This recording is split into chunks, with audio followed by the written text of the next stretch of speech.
ranging from children's to music to youth. And then all three of the individuals had to spend 1 hour in jail with me on Monday afternoons as we went through Oswald Sanders' book on spiritual leadership, and then teaching them practical aspects of then what it means just to organize yourself and to execute ministry. Then on top of that, we've required of them to write a 3 to 5 page paper to summarize a specific aspect of ministry they learned that summer. Now, have they done a little bit of grunt work? Yeah, but that's been far and few between. We've required them to be in the office for 20 hours a week, but they've given us well beyond 20 hours a week in ministry and service. I wanted to just kind of put out there what the basic structure of all of that has looked like. But I also want to emphasize again the great privilege that you and I have to be a part of these young people's lives. Not that it would exclude John Rocky, but especially for Emily and for Max, whom God has called up from out of us to go into full-time vocational ministry. And we have others that are going to be coming down this path too. So not only do we fulfill our biblical obligation to come alongside and invest in them, but friends, as they either grow up and take a place of ministry away from TriCounty or wherever God would call them, we must remember that the spiritual fruit that they harvest in their ministry goes directly to us corporately and individually. And so what a privilege it is to be a part of that. I hope that it will continue to be a legacy here at TriCounty Baptist Church. Now let me say just very quickly before Emily comes some specific things about Emily. She has been, adjectives fail me. She has been an absolute delight, but she's also been funny. We told our interns, if we tease you, you know we like you. If we're polite to you, you've got problems. That teasing usually took place as we then pointed out weaknesses in our personalities, as Paul Crossan would say, idiosyncrasies that we would quickly see and then just have fun with. But probably what I liked most about Emily's time with us this summer was her passion and her relationship for Jesus Christ. There was nothing that we gave her that she was not excited about. If it was one project and we said, we need you to do this and learn this, she did it. We said, now here's the next one. She was just as excited. We could have told her she had to go out and drag fields with Tom Stone and she would have been excited about that. It didn't matter. Emily was incredibly excited about service. Now, Emily's unique. I don't know if the church has ever had a female intern, but ministries in church are changing. Not that women are becoming pastors, but women are preparing themselves for prominent, non-pastoral roles, full-time vocational ministry within churches. And specifically, Emily is going to school, she'll probably share it here, is going to school at Liberty University, go Flames, and studying women's ministries. But we also know that any church that brings her along, unless it's 50 million people, that it's going to be difficult to hire just a women's ministries pastor or director. And so we've been working with her in children and youth, and so she's done a great job with that. I don't know what the future has for Emily. I wish we could have all three interns back with us again next year. My guess is God's going to take them and have them do some other things. But Emily has been a delight to me. Personally, she's been an encouragement to me, and she has been iron sharpening iron. And I know that as she leaves this afternoon and heads back to Liberty, I'm going to personally miss her very, very much. And so, again, I just wanted to take a moment to inform you of those things, tell her how much I really appreciate Emily. And Mom and Dad, you did a great job. That's the product, right? And so we appreciate it. Okay, I think this was, wow, okay, it works. Okay, I have to just start off and say, like, this, like, microphone thing, like, I've always wanted to use one, and, like, I get to, and, like, the excitement level right now is, like, it's hype.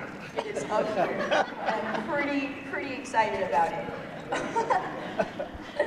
But on a serious note, no. Okay. Well, first of all, just thank you guys so much.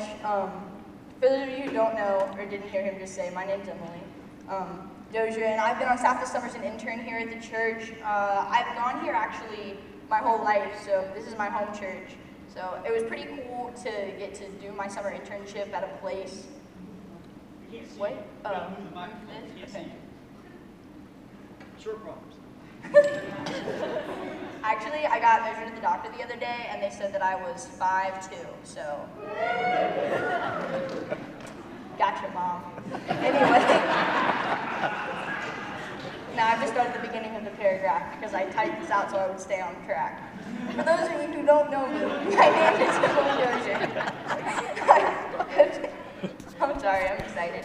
I've been on staff this summer here as an intern at church, but I've gone here my whole life. My parents grew up here. My mom has actually gone here since 4th grade. My dad met my mom here on like a mission trip to Peru. They were just like missions, and then they got married, and they were like, let's have Emily, so they did. And here I am. So it was really cool for my first,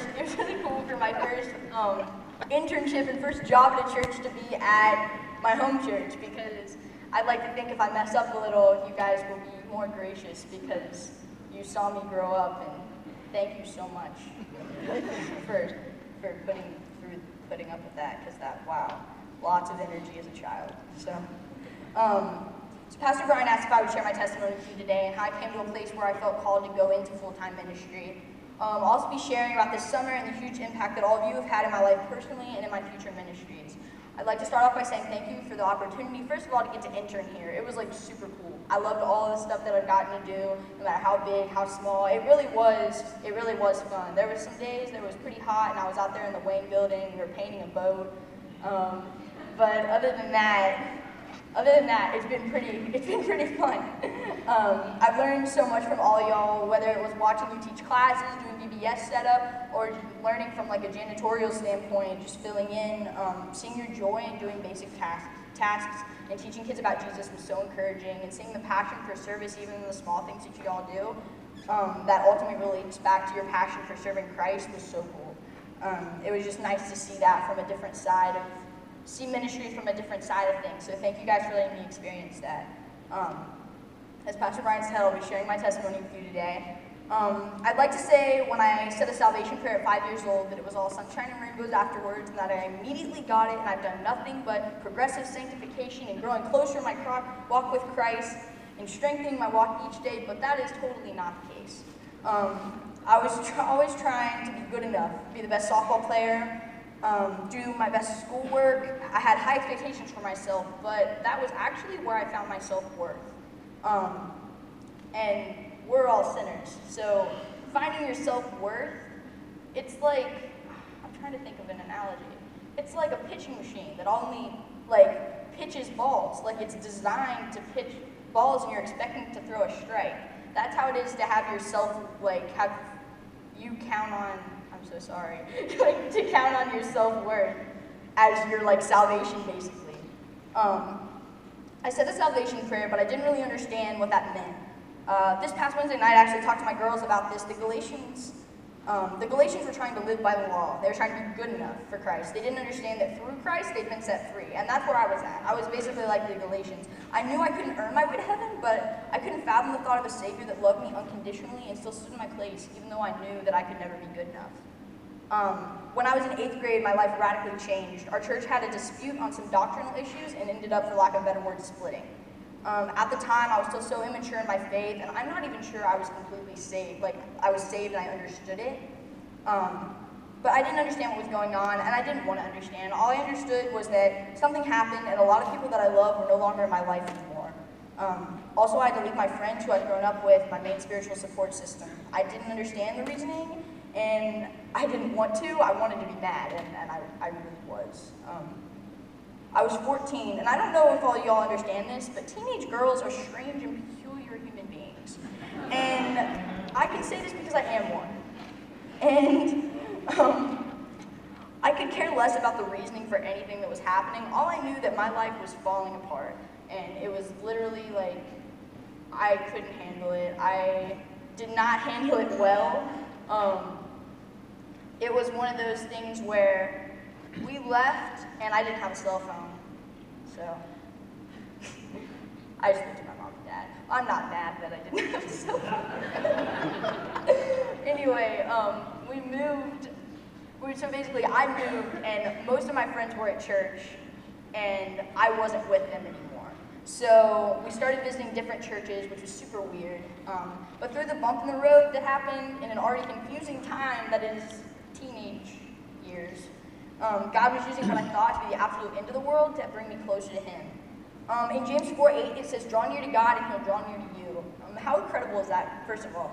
How cool is that, the fact that the creator of the universe didn't just die for us, but He honestly cares enough to draw near to us and hold us whenever difficult situations come. And I totally wish that I had taken that verse to heart when all of that was going on. The song we sang this morning, the lyrics to the chorus are, "Lord, your love, it runs so deep, every breath you breathe in me, you don't give up on me." To be completely real, I was so mad at God during that time. I'm blessed in the fact that I can say this was my first real heartbreak. But like the song says, "Lord, your love, it runs so deep, every breath you breathe in me, you don't give up on me," and He didn't. Obviously, my family and I ended up coming back to TriCounty. I wouldn't have changed leaving purely for the experience. I spent a lot of time alone during that time, not in a bad way, but it forced me to examine myself, where I was at and what my spiritual needs were. Not that I could necessarily fix that on my own, I still needed help, but that time made me aware and gave me experience that made me aware, which played a big role in my life after this situation was over. During the end of that, I got my first concussion, and then my second, and then my third, and my fourth. And I'm to the point now where if I give my head a good knock, you can pretty much bet it's a concussion. I've had over 11. Basically, I got to the stage where softball got harder, the girls got bigger, and for those of you who know me, I didn't change size.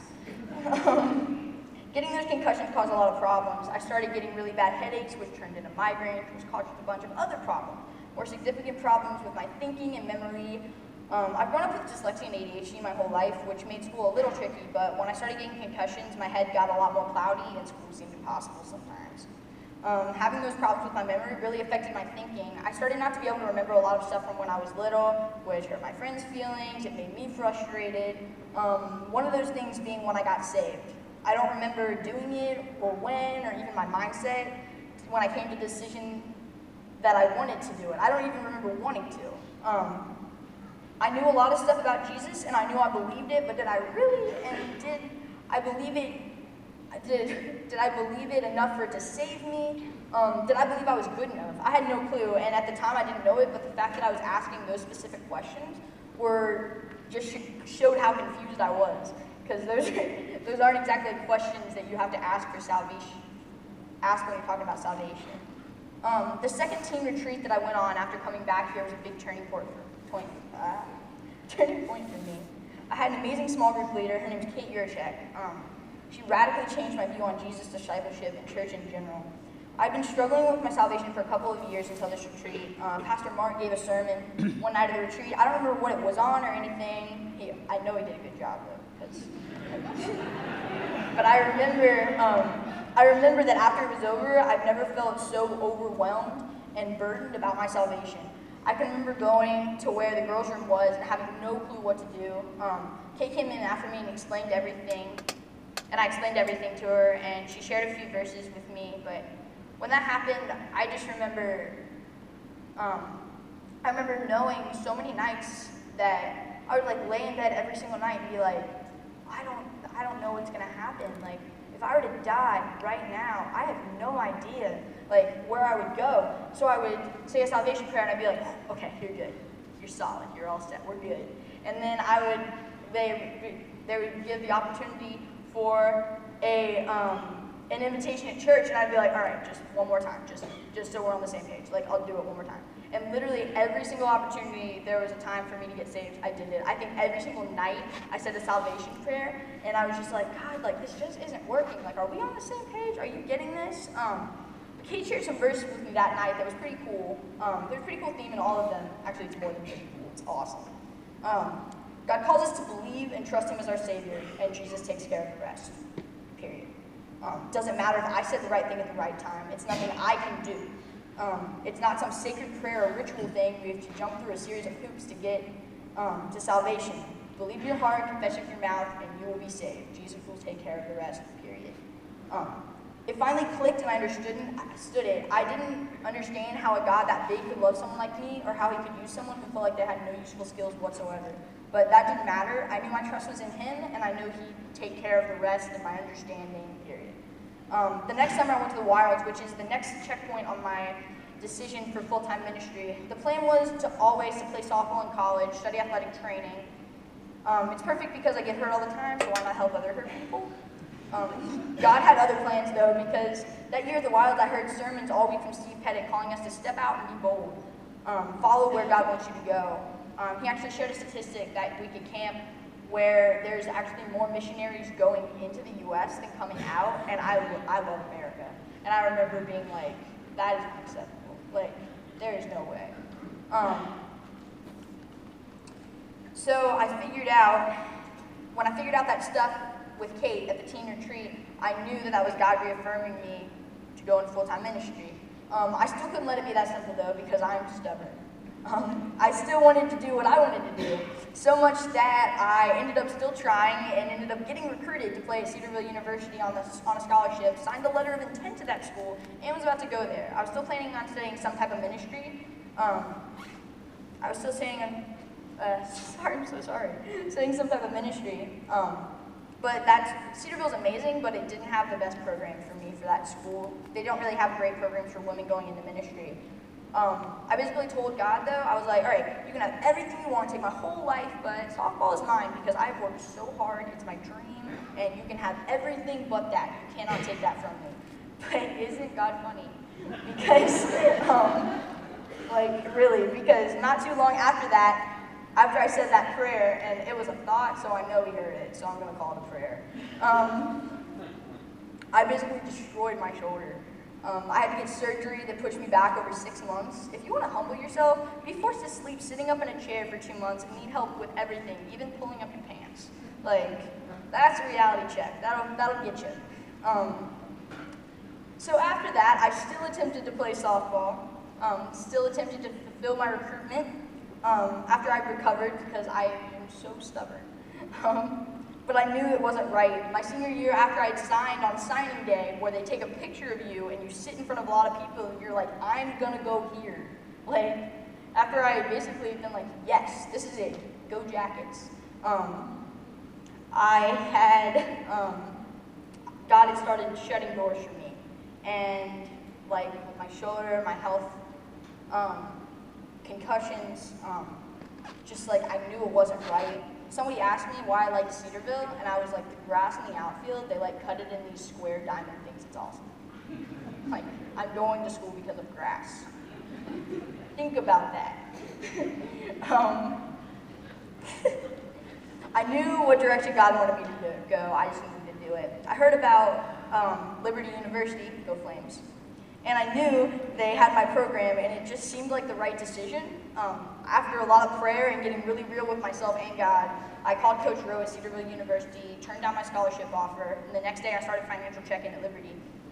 And the next week I went and visited school for the very first time, and I absolutely loved it. I was nervous to death.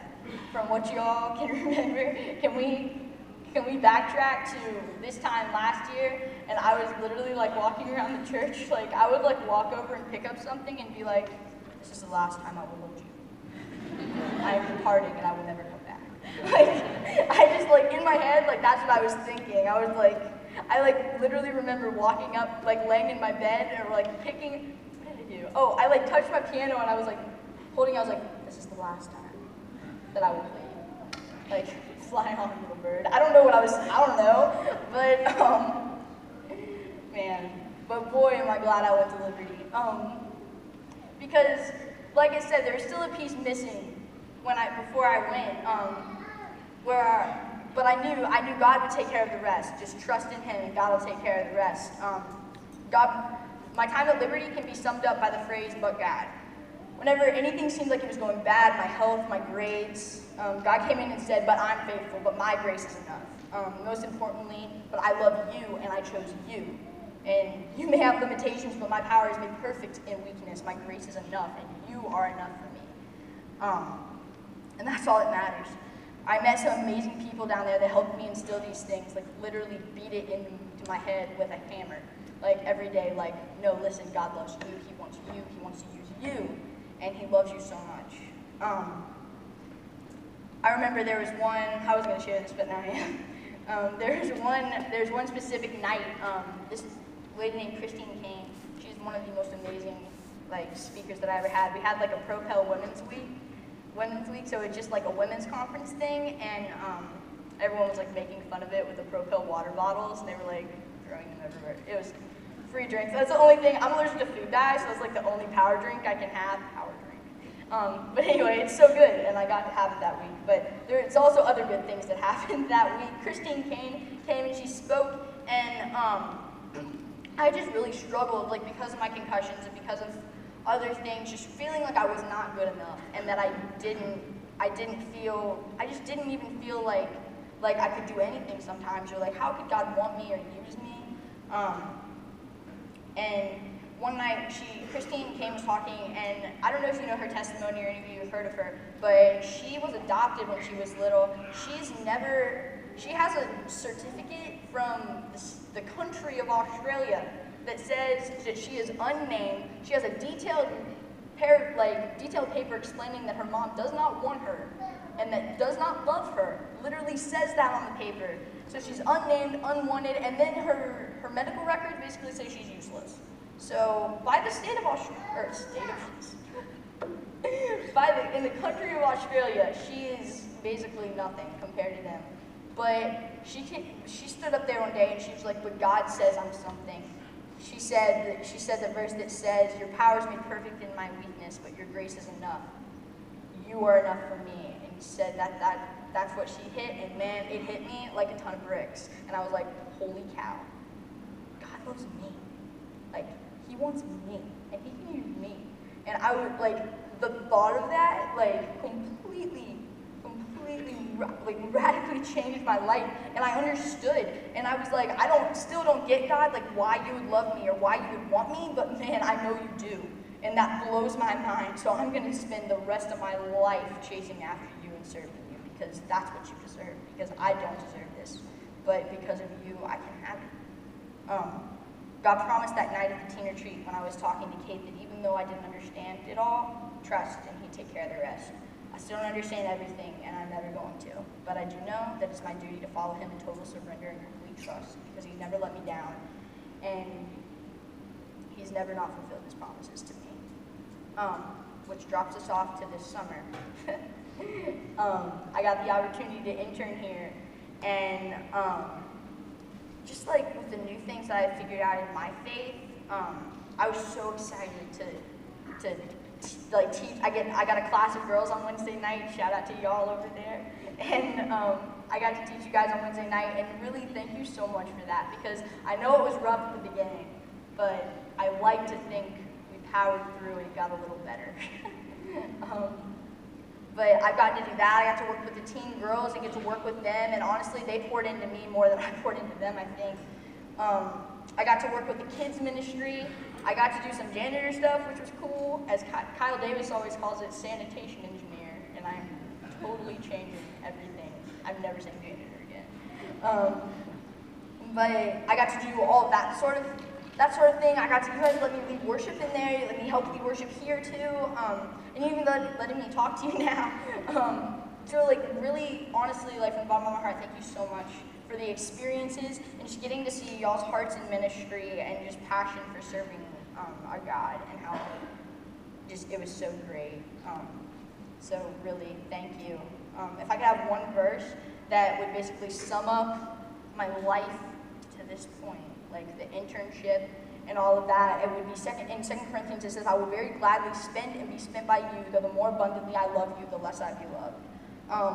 Through all these situations that happened, and they weren't huge, but through all these situations that happened, basically, the more abundantly God loved me, and the more he tried to push me towards him, it's like the less I loved him. And the funny thing was, because I was doing that in those situations, the more that I spent and was spent, and the more I loved, I felt not loved throughout that whole thing. So we were both feeling the same way. And it wasn't until it clicked that I understood how true that verse was. I will very gladly spend and be spent by you, though the more abundantly I love you, the less I be loved. So the more, God's basically saying, the more I love you, the less you're going to love me.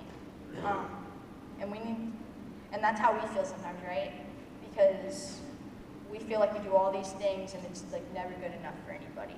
But Christ knows how you feel, so if I could say anything, it would just be give your burdens and your struggles and your insecurities and fears and doubts over to him.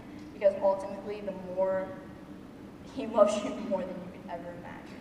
And he's got amazing plans for all of your lives. So thank you so much this summer. It's been amazing. I'm going to miss you guys a lot. I'm actually leaving like now. So yeah, so I'll miss you guys. Thank you so much.